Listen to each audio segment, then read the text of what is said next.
So today's conversation, I feel, is very necessary. Very necessary. It was spawned from a conference that I was speaking in just a few weeks ago in Memphis. Let's talk today around this thought from this topic: when your heart gets married without your permission. When your heart gets married without your permission. Let's work. Don't follow your heart.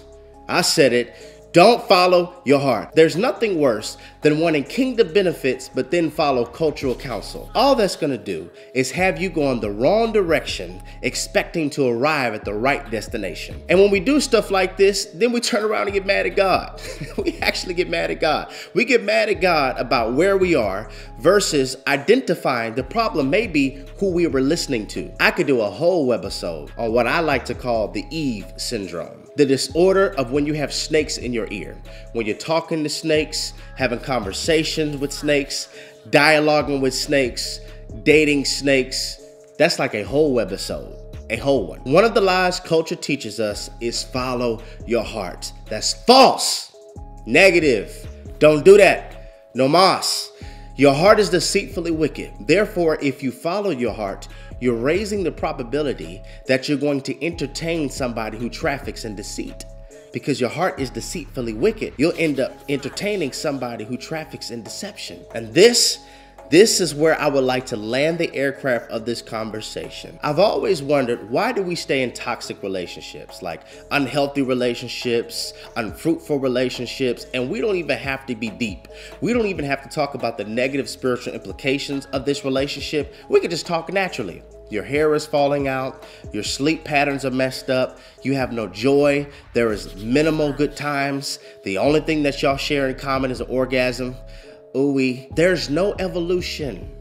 There's no evolution and no sense of purposefulness in this relationship. And then we make excuses like, they just know me. They just know me. I've never met anybody who knows me like them. Like, they just know me. They know all my fears. They just know me. We just relate on a certain level. We just click. We're compatible. I'm discovering that what a lot of people call compatibility is just similar dysfunctions. Y'all just have the same dysfunction and share the same dysfunction, and you're labeling that as compatibility. This is not compatibility. Y'all just share the same dysfunction. This is why sometimes when you begin to grow, people say you act funny. It's not that I'm acting funny, it's just that we're no longer connecting on that dysfunctional level because I'm transitioning from dysfunctional to functional, and the only thing we had in common was dysfunction. I'm not acting funny, I'm just discovering who I am. Like, you know you're growing when your ex is no longer your type. No longer your type. You hardly even have a type. You're like, God, I just want your will. I just want your will. Just make sure they look attractive. But I just want your will, God. I just want your will. I just want your will. Just make them cute. Just make them fine. I want your will. That's all I want is your will. You used to just want company. Now, like, you know what? I got to have peace. They have to have some form of emotional stability. They have to be able to think. They have to have self-control. If you're a woman, you arrive to this place. Listen, I'm not about to get married and follow no man who's not following Jesus. If he's not following Jesus, ain't no telling where he gonna lead me. And as a man, you're like, I'm not about to marry no woman and make her my wife who's not already a wife. Because you're a wife before you're a wife. You're God's wife. You're the bride of Christ. I'm the bride of Christ. And if you talk back to him, if you act crazy with him, if you don't listen to him, what makes me think? It ain't gonna work, bruh. The desired relational goal should be to want to marry somebody who helps you advance heaven's agenda, terrifies hell, and breaks generational cycles of both of y'all bloodlines. Now that's goals, for real. That's relationship goals. We put on the screen.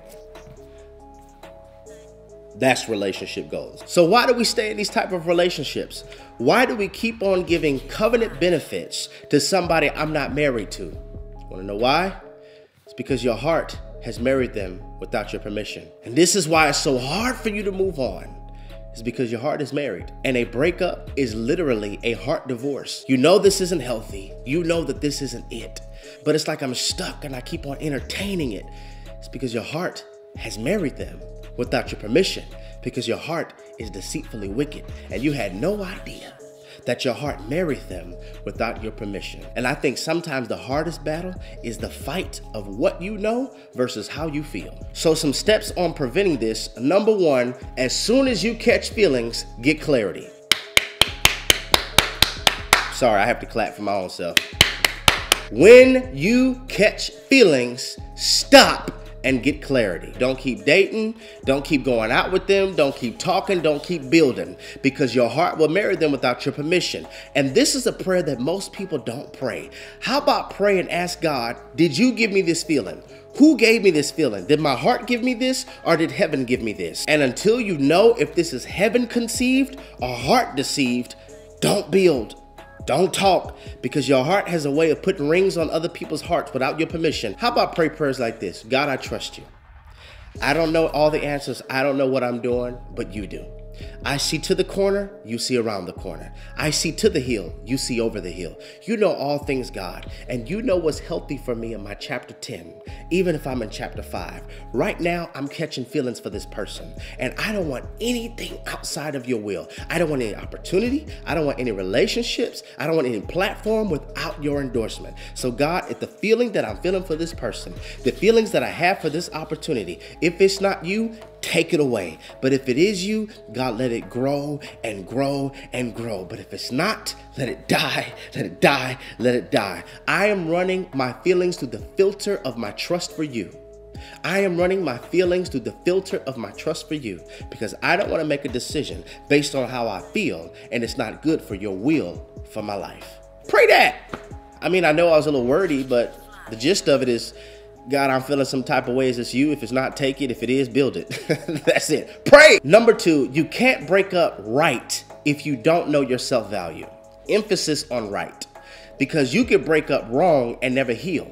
And this is why we keep on picking the wrong people, because we never healed right. So I need to be aware of my self-value, because when you fully discover who you are and your value, if you lose them, but then you find you really didn't lose. And what will happen is you'll stop being mad or bitter at them, because you just recognize, I didn't know my value and I was allowing them to have a discount and I shouldn't have. I'm not something on the clearance rack that everybody could take in the fitting room and try on and take off and try on and take off. No, I'm valuable. I'm a type of purchase that's behind a glass vault with a lock on it. You can't touch this without permission. You have to ask God to open this. You have to ask the kingdom to open this. I'm never an option. I'm always a privilege. And when you discover your self-worth, your self-value, and how wonderful you are, you'll stop being upset with people who can't afford you. Number 3, sever in your heart and your head. They have to both be in agreement, because sometimes they don't agree. Your head usually is talking first. This is no good. But your heart is like, but they make me feel so good. And your head is like, you know what? This is not healthy. But your heart is like, but you're lonely and this cures it. My mind's telling me no. Stop. Just stop. Your heart and your head have to be in agreement. Number 4, heart under construction. During this phase of your life, this is the season where God is tearing down and building up. You may have to deactivate your Facebook, deactivate your Instagram, but if you watch our stuff, just make like a fake account and nobody knows it, and you can still follow like the websites and the content. And it's gonna be hard when you're trying to heal, when you keep seeing what hurt you. I have to heal. I have to heal. My heart is under construction. And please don't date anybody during this season of your life, because your heart will just marry somebody else and rebuild the same house. And lastly, fasting. That's something that people refer to as old school, but it's not. It's powerful. When you fast, you are strengthening your no and clearing your why. Did you hear what I just said? When you fast, you are strengthening your no and clearing your why.